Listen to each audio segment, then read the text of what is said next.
What's up, guys? Smart Canopy here. Welcome to another episode of TASG. I parked the car way too close today.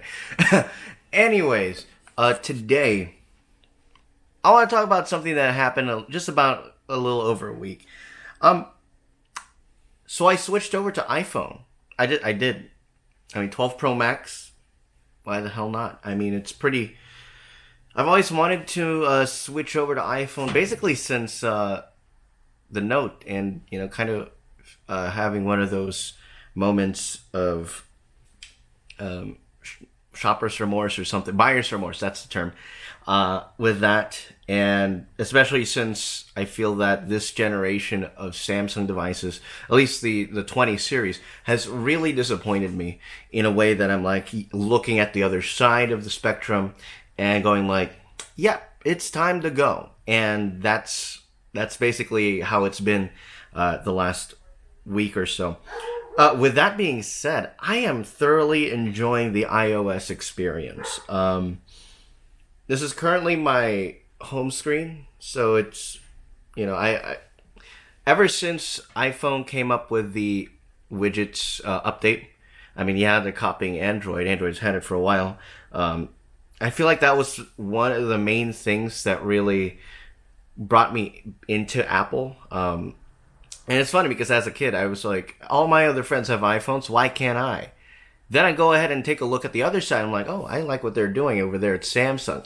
And I've stuck to that for the last 7 years. And when I looking at this phone, I'm like, yeah, the notch is there, but surprisingly, and I always complain about the notch,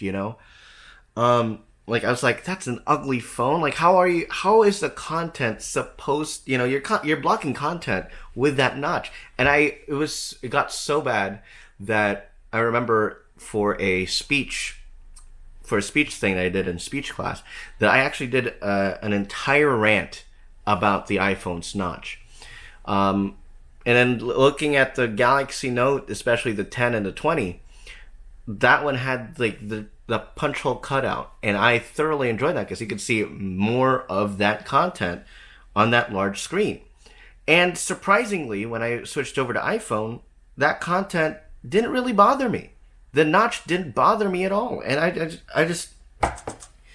I really don't know why I thought of it that way. I felt like I was being very closed-minded about it, but at the same time, I was stuck to Samsung for for the longest time, 7 years. That's a long time.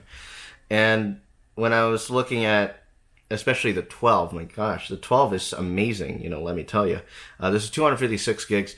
It's got MagSafe, and this is a very clever feature because I think it was last gen that Samsung came up with a reverse wireless charge for their phones, or for phones or headphone peripherals like the Galaxy Buds and all that stuff.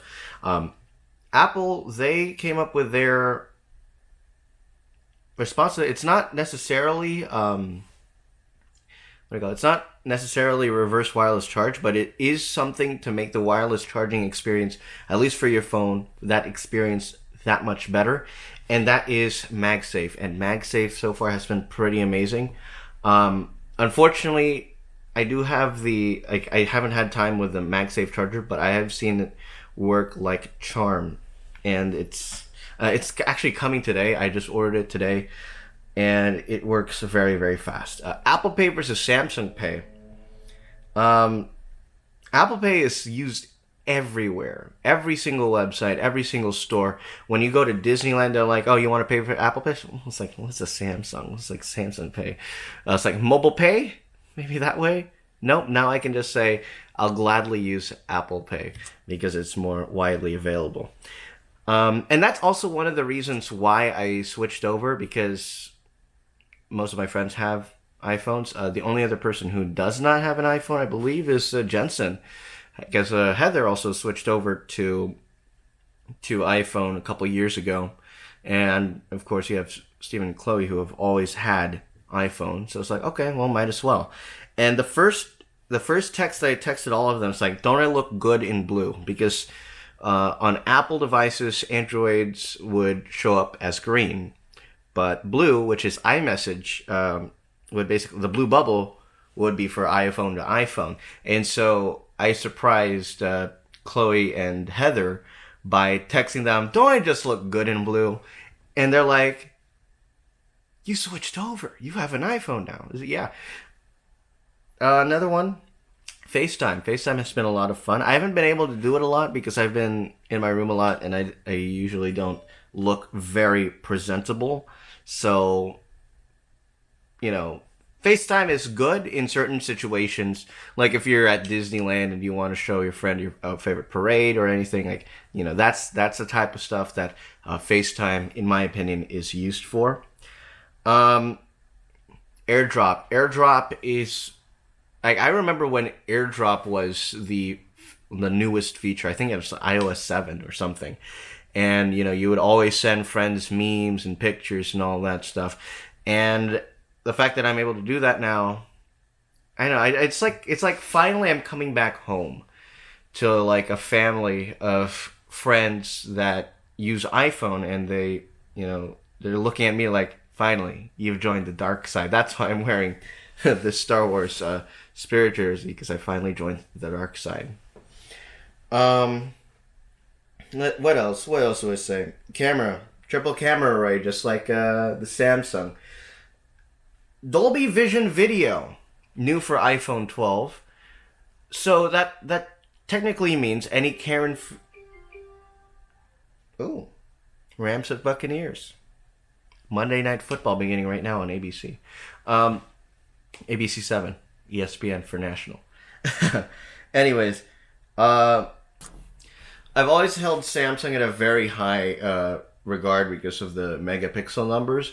But iPhone so far, what I've seen is that they have really good software optimization, and that's the big thing about iPhone is that, yeah, their numbers are kind of sketched because they don't really release specifics, and what really irked me, and I've always made fun of Apple for doing this, but they compare their iPhone to the last generation that they made.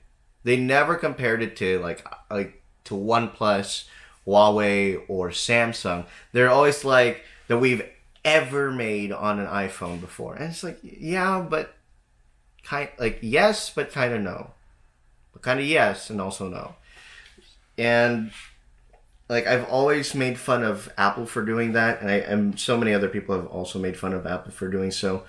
But that was the big thing for me, and that's why it took me a while to take a look at iPhone, and they've really done a great job within the last year of making these software adjustments that add a little bit of Android to iPhone, and a lot of iPhone users, especially when they updated to iOS 7, because that's the last time I legit had it, because I've never had an iPhone until today, and I've always used an iPod Touch as my iOS experience. Right now, that iPod Touch is from 2015, so the battery's already dying as it is, and I really wanted something new for my iOS experience, and so I decided to, why not make it my daily driver?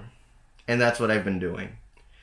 Certain things that I really miss from Samsung is animation speed.